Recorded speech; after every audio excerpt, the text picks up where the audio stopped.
Okay. Good afternoon, good morning.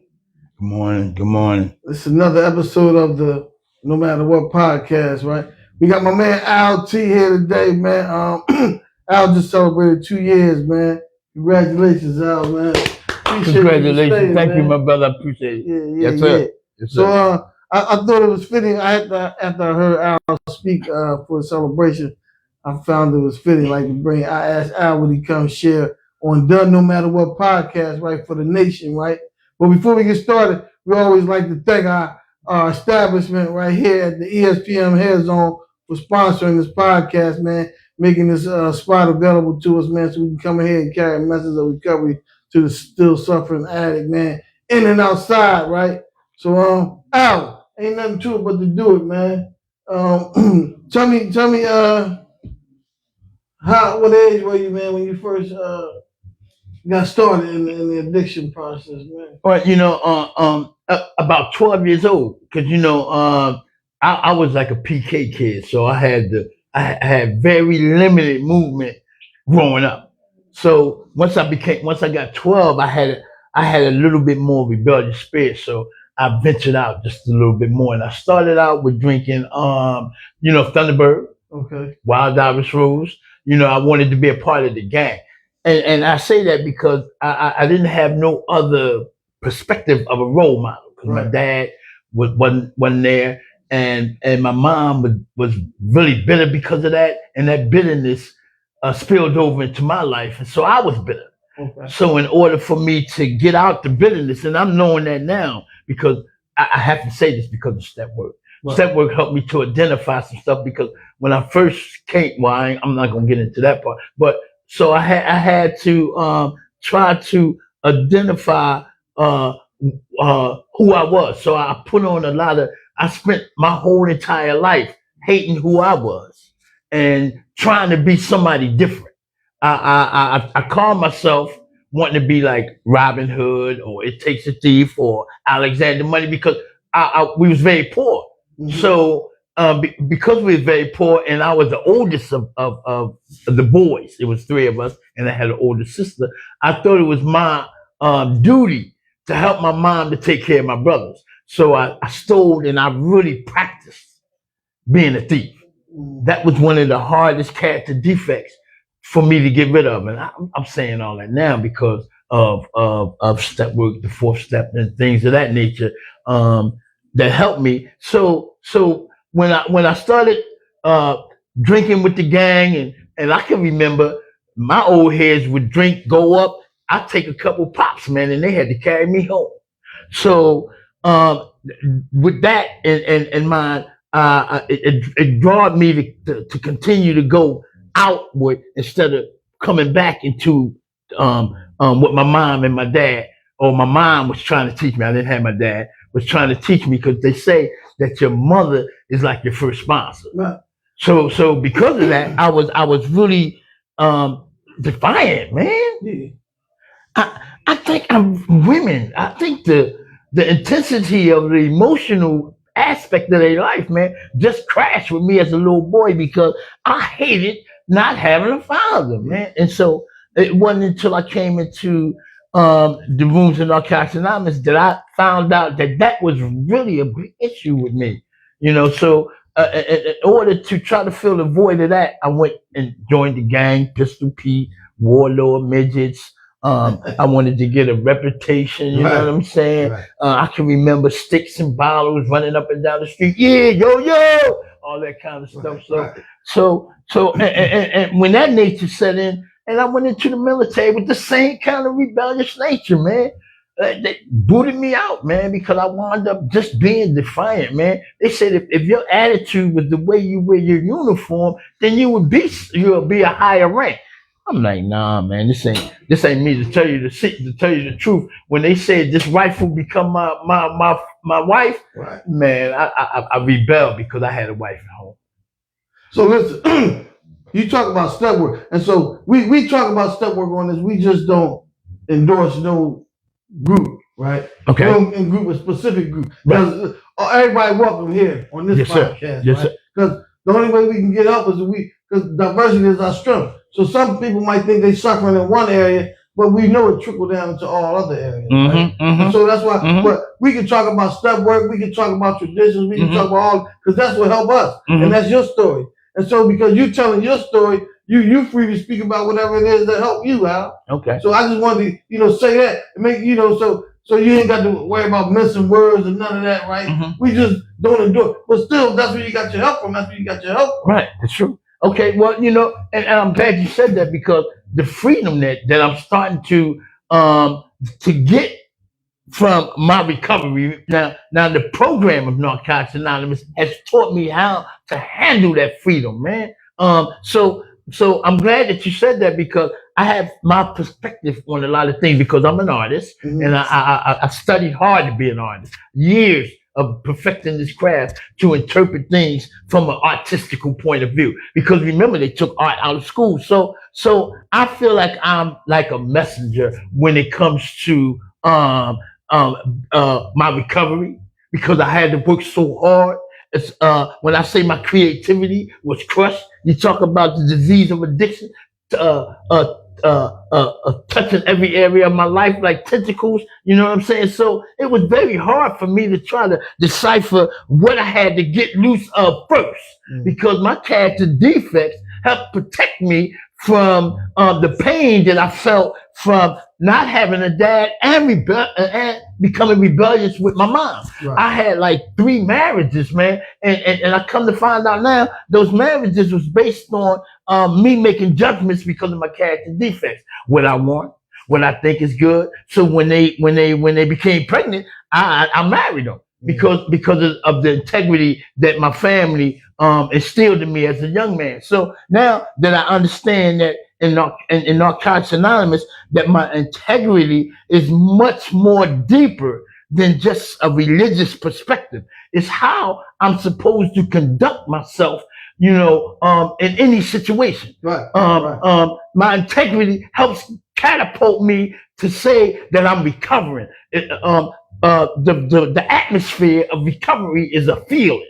I felt a feeling yesterday that I never felt before, that no drug could have given me if I would have had that freedom early on as a young man. And I shouldn't fault my dad for helping me because I always said that if my dad was there, I wouldn't fall into the same hole every time. Right. I would have some guidance to say, son, don't fall in that hole no more. Or son, you did that to make you fall into the hole, so be aware. So I didn't have that. So now that when I came to Narcotics Anonymous, and I have to share this, that y'all told me, Al, we're going to learn to love you till you learn to love yourself. Now, remember, I was telling you about being a part of a gang. I always wanted to be a part of an organization that was conducive to my spiritual being. And I thought that it was in the church, but I became rebellious by some of the things that I thought was controversial.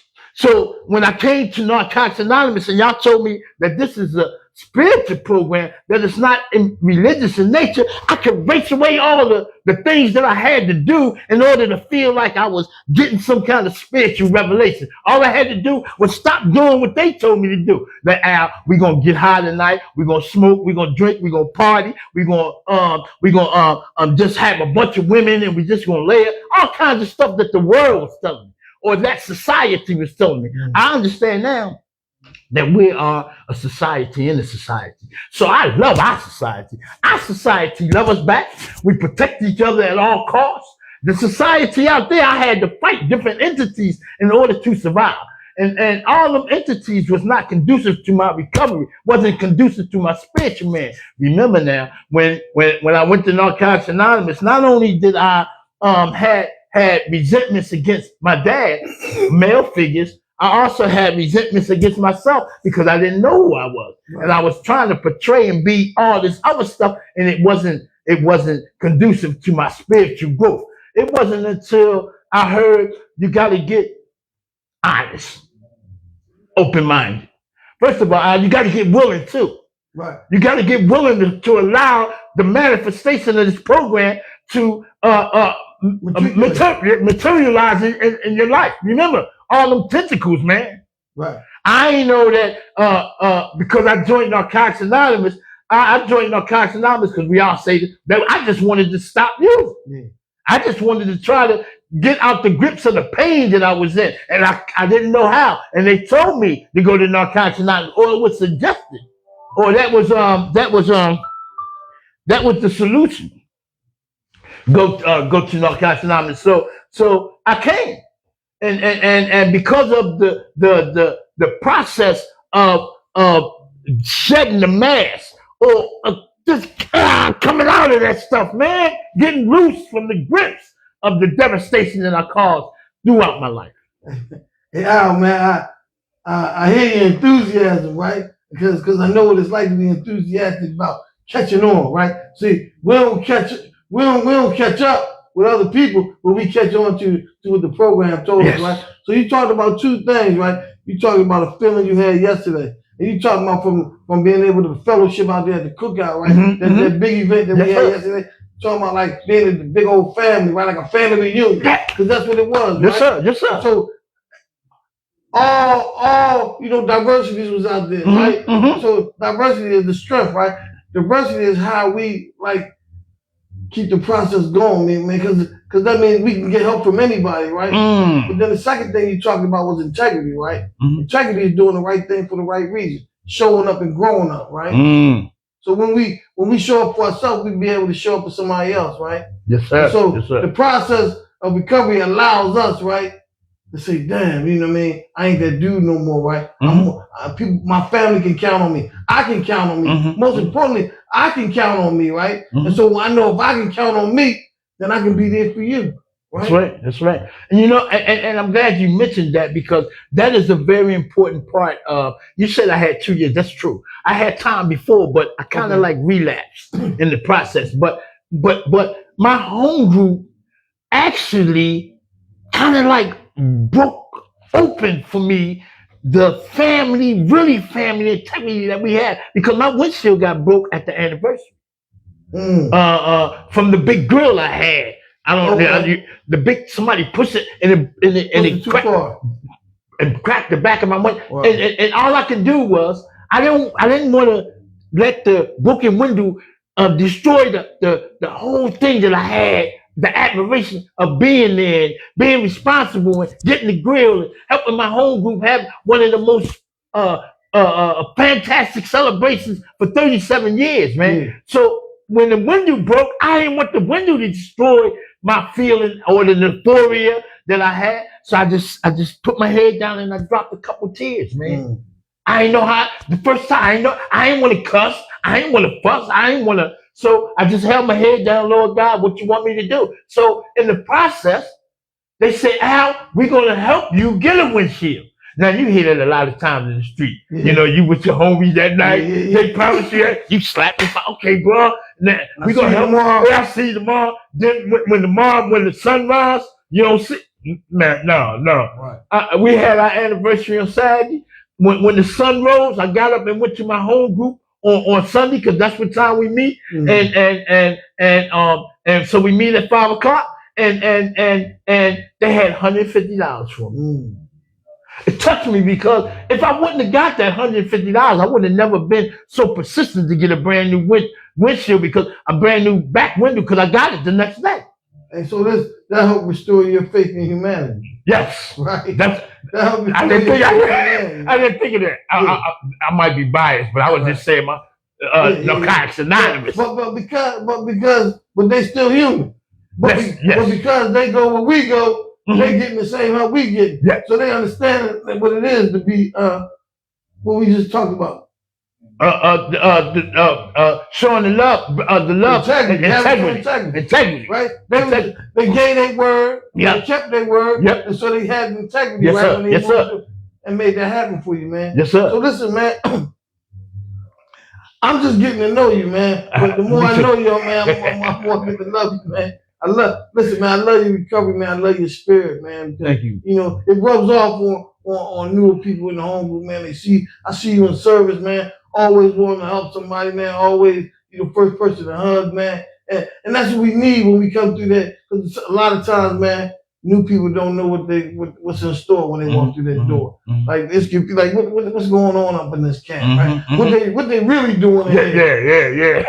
You know, that it's a lot of brothers in there too that I'm starting to realize now that I can gravitate to, man. Right. That bitterness is leaving. Thank you. Like you, I can when I hug you, I feel like I get a surge of strength that I figured that I should have got from my dad. Right. But I get it from inside of narcotics because it's like a family. Yeah. And ain't that something, man? You can go other men, right, without feeling like you got to have your head down. You can still hold your head up and say I need help. Yep. You can still say I need help with pride. Yes. Right? You ain't got to hang your head. You ain't got to be ashamed to ask for help. So this is a place where we come, right? Where we can still be a man. Yep. Still, have our manhood intact. Yep. Ask for help, right? Yep. Without being judged. Right? Open up, man. The freedom. Freedom. Freedom. So they say addiction is what? Trifold, right? Spiritual, physical, and mental, right? Sir. Yes, sir. So when we get rid of the physical part, man, right? Then our spirit starts to develop, right? We start to get our spirit back, and then mentally we start growing again, man. Yes. So I see, like I only been back for maybe a little year, but I see your growth, right? And I'm gonna sit back, fall back, and watch type of guy. You are there. So I watch everybody, right? Because I want to see if you are who you say you are. Right. And so when I watch you, Al, you are who you say you are, right? But you more than that. You are what you are because you show up. I see you like always ready to, help somebody, man. Ready. What's next? You know what I mean? What can I do next, right? That ain't something that everybody can do. I don't have that gift, man.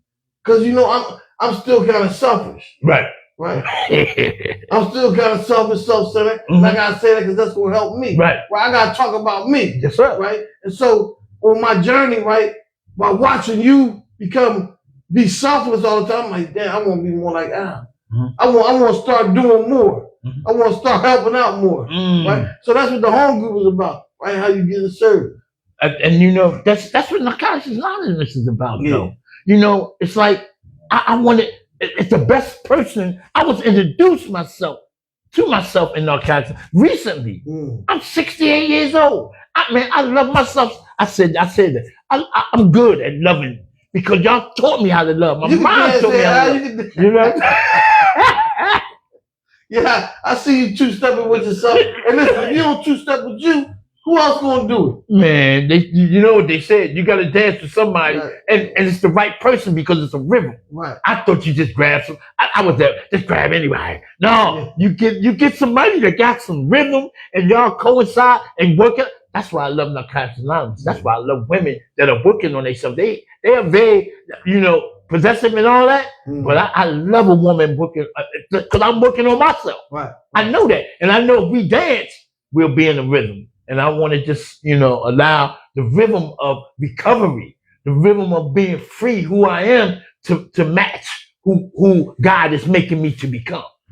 And what I'm finding out, right, the more I'm in society, right, is that everybody needs to be working on some type of recovery. See, we all got something we dealing with, but ain't nobody. A lot of times, it's a lot more people not working on it than the people working on it, because some people don't think they got problems. And I ain't just talking about drug and alcohol, right? I'm talking about like drug and alcohol was the answer to our problems, right? Because that's all we had to go through. Right. But once we understood that it was beyond drugs and alcohol, we talking about we had problems before we picked up, right? We talking about we had family issues, right? Identity crisis, right? We ain't know if we was coming or going. We ain't know if it was up or down. We ain't know if our mother loved us because she might have had 3 other kids and she had to divide it. And so we so selfed up, we want all the love for ourselves. But like we all recover and we all got things that we need to address, right? But for us, drugs is the most visible symptom, right? It was the most obvious symptom, right? But we got underlying issues that we still dealing with. And that's what the 12 steps, right, help us deal with. That's right. The underlying issues, right, that everybody else might not see. They might not be as glaring as the drugs and alcohol because that was what was like, that was like extra. Right, you know all about it. Right. How you see me coming and going. Right. So we get to this point, man, and and we start feeling like we got our stride, man. So ain't it a wonderful feeling to have your stride? Man, my yes, and a balance to it, man. I would get off balance and tilt over and up. I'm tired of being diverted. I want to stay on this journey, man. I want to learn how to stay on this journey. You know what I'm saying? You talked about step work. You talked about the 12th step. I'm sorry. I'm glad to say I'm only up to the 6th. The 6th made me real paranoid. Asking God to remove these characters, and when I'm entirely ready, I wasn't ready, man. I shivered. But now that I allowed it to catch up, to match, I'm able to go. I want to go forward. Now that some of the tentacles has been pulled out, like you say, self-centeredness, hatred, malice, envy, jealousy, all that kind of stuff, man. So I don't want that kind of stuff to infiltrate my spirit not anymore, because Narcotics Anonymous gives us the weapons and the tools to prevent. Man, I'm convinced, bro. I'm convinced that it works. I'm convinced that if I continue to do what y'all do and can continue to do what we have been doing, then I'm overwhelmed. I'm excited about what my possibilities are. Absolutely. And let me tell you something. I know it worked, right? Because while we was at that event yesterday, man, I had one of my homies, man, I grew up with, man. I'm talking about, we ran the streets all up and down. And he had 3 days clean, man. I started crying, man. Oh, wow. Man, I know this thing worked, man. But like I told him, man, you know what I mean?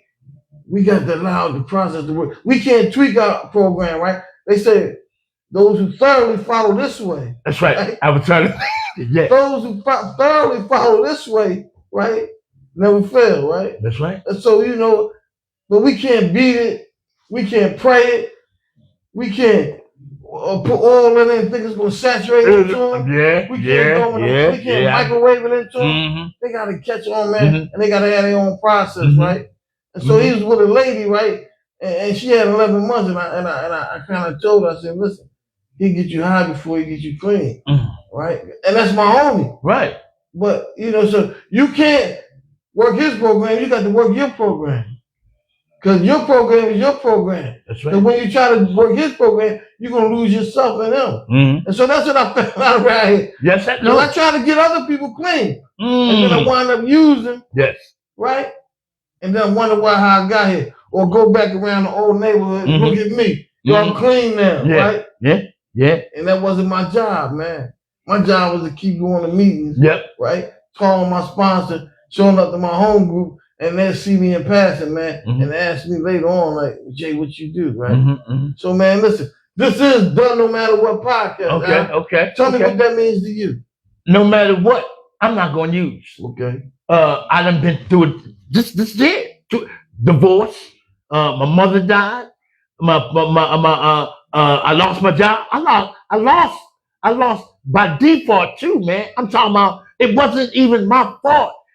So no matter what came down the pipe, man, I knew how tough it was. I knew that I couldn't use. So that's when I came back. That took a lot of courage for me to come back. Absolutely. I was like humiliated, but yet I was humble enough to come in and say, look, I know this is the last house on the list. I know I had nowhere to go. Can somebody please help me for the first time? And for the first time, man, my home group loved on me. And so no matter what, I got to keep coming back. I got to, first of all, don't use no matter what. Don't use no matter what. No matter what. No matter what. Don't use. If you don't pick it up, you surely won't. That's right. Listen, man, I appreciate your tenacity, right, man? I appreciate your enthusiasm, man. I appreciate you coming to the No Matter What Nation, man, and giving us some of your story, man. So listen, man, no matter what, you heard Al say, we don't use come hell or high water, right? We call somebody, we reach out, right? We say we need help, and that's how we get the help we need, man. So no matter what, if you don't pick it up, see that's the thing that go over your head. That's right. You got in order to get that beer, you got to pick it up and open it and That's then right. drink it. Mm-hmm. If you stay away from the first one, because there's always the first one. One is too many. 1,000 never enough, man. Hey, listen, man, this was a great episode. I appreciate Al T, man. Love y'all, man. We appreciate y'all, man, for tuning in, watching, man. And I think it was a really great episode. Love y'all. No matter what. Don't use.